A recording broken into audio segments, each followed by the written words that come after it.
What is up? My name is Jackie and today I am going to make a video on how to save money for your future wedding during a pandemic. So I have 7 tips on how to start your marriage off on the right track by being financially smart about your wedding during a pandemic. I know it's a tough time right now for millions of people. So a lot of us have lost jobs or had to take major pay cuts, and it's honestly such a tough time for a lot of people right now.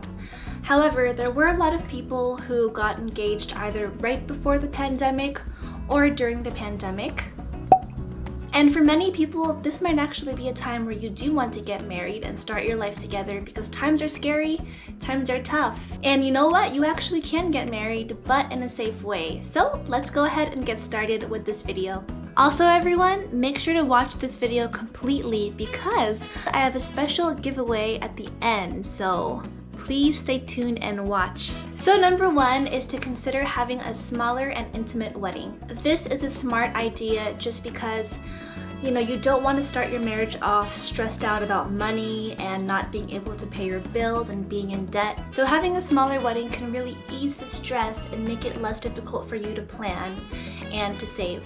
So you can have a wedding maybe in your backyard, in your living room, and of course I think I showed this clip on my last video, but it's Girl in the Word. She had her small intimate wedding in her balcony, and so it really cuts the cost down. You don't have to spend money on a large venue or major decorations and flowers and anything like that.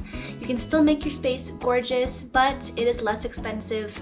And of course, because you are in a smaller space, you aren't able to invite as many people. I know that's obvious because we're in a pandemic and you can't have that many people in your house anyway.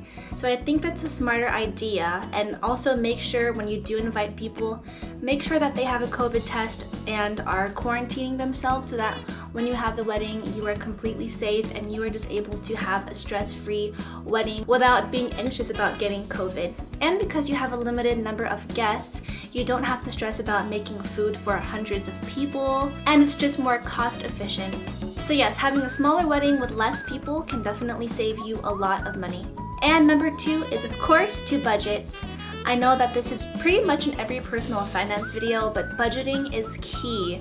You really want to know how much money you make every single month and how much money you are going to spend. And during this time when you get married, no matter if it's during a pandemic or even before the pandemic, a lot of people actually cut down on expenses and lived below their means so that they can have enough money to have a wedding. I remember one of my old coworkers, her and her husband worked extra hours so that they can have more money for their wedding and pay it all in cash. When you pay your wedding in cash, that can really help you just sleep at night and know that your wedding is a celebration and doesn't cause nightmares at night because you have more to pay after the day is over.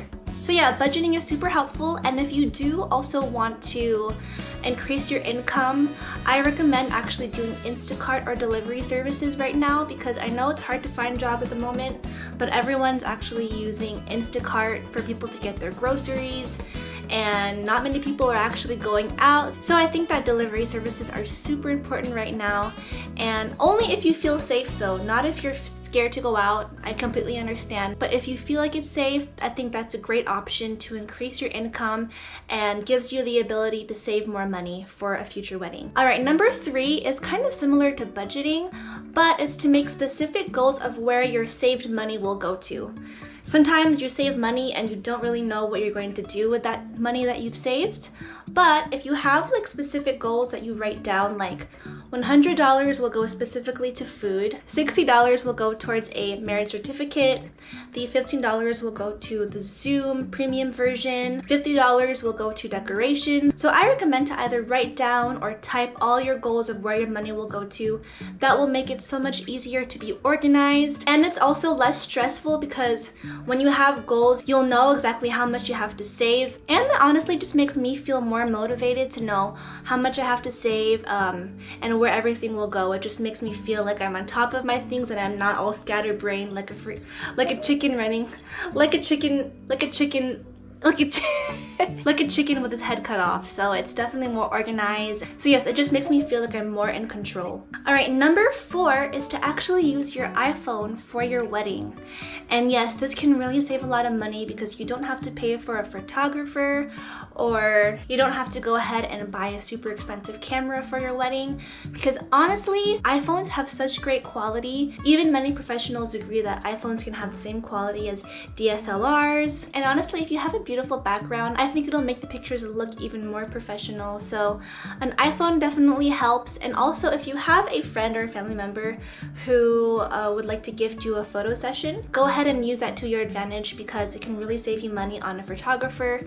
Sometimes photographers can cost around like $600 to $800 or even more. So if your family or friend is willing to take pictures of you, that could definitely help as well to save you a lot of money. All right, tip number 5 is to depend on family members and friends to help you with decorations and food. This can really cut down expenses because I know in a traditional wedding before the pandemic, usually you would have a caterer and a whole venue that prepares your food for you. But because it's an intimate wedding in your house or somewhere very small, we can really have family members cook for us and, you know, be a part of the menu and the whole selection of cakes. I know in our wedding, my mother-in-law made our cakes, my parents made our food, and really we didn't have to spend too much on food at all. So it was really such a blessing to have family there to really help us. And so that could really be an option for you too as well, who may not have the means or the money to spend too much on catering. And plus, it's a lot safer because you know that food is being cooked by people who do not have COVID. So it's a great option. My cousin actually also decorated our house to make it look really cute for the wedding and for pictures. And for that one, of course, she spent money, but she didn't spend too much on the garlands and the decorations because, of course, we didn't want people to spend too much on us. So that really helped us to save money, and also not spending money on food and decorations really helped us save more of our money for the financial situation that we're in right now, and to really just feel more stable and not worry too much about our finances, which is really another blessing because yeah, it's just the state of this world right now is really crazy. So that's why, you know, saving for a wedding is so important and not many people realize that. All right, tip number 6 is to shop for dresses as soon as possible. This is important because I remember when my mom wanted to buy me my wedding dress, at least for the Zoom wedding. I remember it being cheaper one day, but then we weren't sure if we were gonna get it. So then we waited a couple days and then it got a lot more expensive. So just try shopping as soon as possible, knowing if you're gonna have a wedding either in a couple months or a year. You don't want to wait last minute because prices do rise. And if you are going to have a bigger celebration in the future, I would recommend to buy a dress that won't damage your wallet, because maybe you do want to spend the wedding dress of your dreams later on in the future, and maybe you have a beautiful white dress in your closet already, or something that you've seen online that's not too expensive as well. So just have that mindset that if you're planning to have a more elaborate wedding in the future, that you don't have to spend too much right now. And tip number 7 is a little bit more difficult for some people because it's to live a more simple and balanced life. And I know that can be hard for a lot of people, so I feel you, and there's no judgment here if you're used to a more luxurious life. But if you are trying to save money right now, why not discover how to live a more simple life? And that means to spend money on what you need at the moment. It's to really cut down costs like, for example, Netflix or Hulu or things that you don't use that much. It's to really budget your groceries and not eat out as much. And this can be really hard, especially because we're indoors and we want to eat all the time, but making those subtle life changes can really help you save more money in the long term. By switching your mindset, it can also mean that having a wedding isn't as important as having a beautiful marriage. So yes, you do want to have a memorable wedding, but also what's more important is having a marriage that lasts and focusing more of your energy on that. And yeah, that is hard too, because we all want to have these beautiful weddings, but just know that it's not the most important thing when it comes to marrying the love of your life. that, you know, working on the love you have for each other, working on your communication and problems that you might have, and just really discovering what it's like to be married is super important for this day. So having a change in mindset can really make it so much easier to save the money and not spend too much on a wedding, at least right now during these difficult times. Alright everyone, so that's my video for today. I hope it really helped you all who are planning to get married or who are engaged and want to get married in the future. I hope that my tips help you save money and just be more financially smart for the future. And this is super important to me just because finances can be one of the top leading causes of divorce and problems in a marriage. You know, money stress can be so hard, especially right now in the pandemic. And of course, there's so much more to marriage than money, but this can really help you not have to deal with the stresses of these crazy times in the world. And also for those of you who stayed around for this video, I'm actually making these clay earrings at the moment,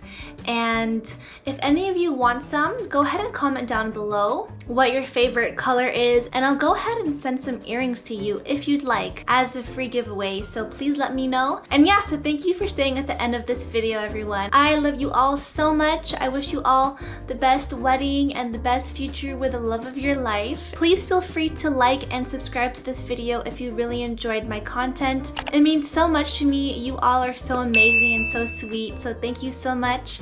And I'll see you all in the next video, everyone. Bye!